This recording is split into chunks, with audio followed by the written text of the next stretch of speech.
माध्यमिक और उच्च माध्यमिक आंसर शीट्स के मूल्यांकन के मामले में कुछ परीक्षकों की लापरवाह मानसिकता को लेकर त्रिपुरा माध्यमिक शिक्षा परिषद चिंतित है।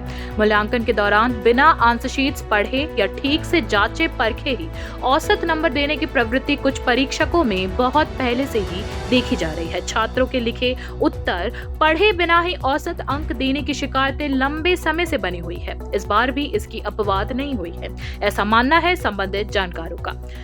अब इसके साथ एक और खतरनाक प्रवृत्ति जुड़ गई है और वह है आंसर शीट्स को मूल्यांकन केंद्र से बाहर ले जाना।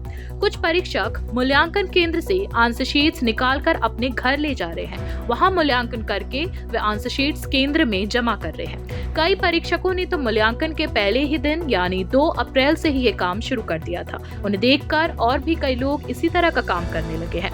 पहले दिन से ही आंसर शीट्स घर ले जाने वाले परीक्षक अब खुद को इस कार्य में निपुण बताने लगे हैं और अपने नजदीकी लोगों में इसका प्रचार भी कर रहे हैं। उनका दावा है कि वे हर साल इसी तरीका को अपनाते हैं।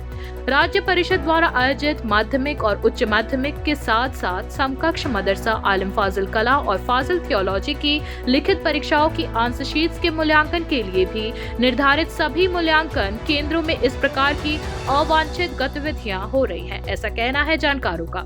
उच्च माध्यमिक एवं समकक्ष परीक्षा के 2 मूल्यांकन केंद्रों सहित माध्यमिक और समकक्ष परीक्षा के लिए निर्धारित 5 मूल्यांकन केंद्रों में हर एक में ही ऐसी गतिविधियां सामने आई है। इतना ही नहीं, कुछ परीक्षक एक दिन में 4 से 5 बंडल या उससे भी अधिक आंसर शीट्स का मूल्यांकन कर रहे हैं, जो कि व्यवहारिक रूप से असंभव है। प्रत्येक बंडल में आमतौर पर 17 से 18 आंसर शीट्स होती हैं।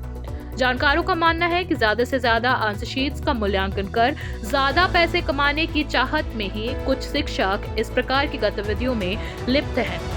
जानकारों का यह भी मानना है कि इस विषय पर तत्काल कार्रवाई की जानी चाहिए। Bureau report, news now.